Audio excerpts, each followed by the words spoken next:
श्री जी steno Vrindavan Ramdhari Gupta खंड 1 प्रतिलेखन संख्या 75 गति 120 प्रति मिनट।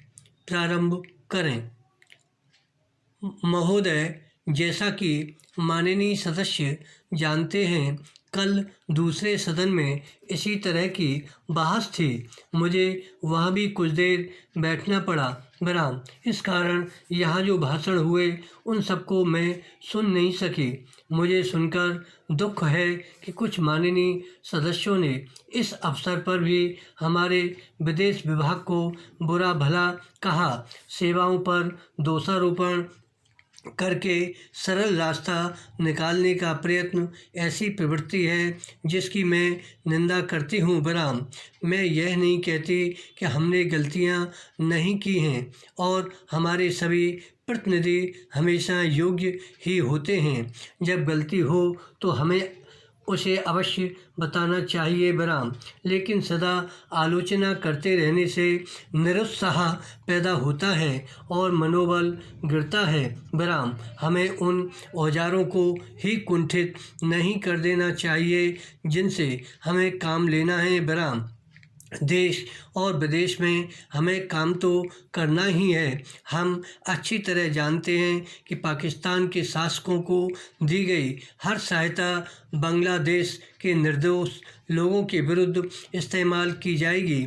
इस अवसर पर हमारे प्रतिनिधियों ने परिश्रम से बहुत अच्छा काम किया है। बहरहाल प्रस्तुत परिस्थितियों में वे जितने प्रभावी हो सकते थे हुए हैं। बहरहाल कुछ सरकारों के विचार निश्चित हैं और यदि उनमें सहानुभूति भी पैदा की जाए तो भी वे इस प्रकार के मामले में कोई स्पष्ट बात कहने को तैयार नहीं होंगे। बहरहाल मैं कहना चाहूँगी कि हमारी उन सेवाओं ने जो वर्तमान स्थिति से निपटने में जुटी है, साहस और समर्पण का परिचय दिया है। बहरहाल यदि कुछ माननीय सदस्यों को गाली देकर और सरकार पर साहस, दिशा और यहाँ तक कि समझ की कमी का आरोप लगाकर कुछ संतोष मिलता है तो मैं उन्हें इससे वंचित नहीं करना चाहती। बहरहाल कुछ सदस्यों के लिए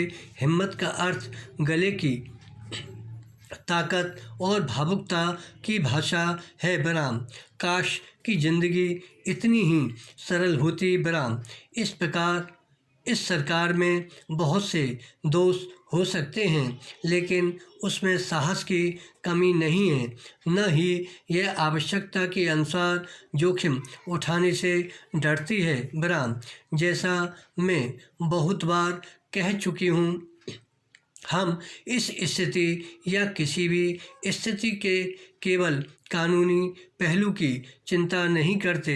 हम चिंता करते हैं केवल एक ही बात की और वह है हमारे राष्ट्रीय हित, सुरक्षा और स्वाभाविक रूप से बांग्लादेश के बहादुर लोगों की सुरक्षा। बहरहाल इसी कारण से शांति से काम करने का महत्व है। धन्यवाद। श्री हरदास।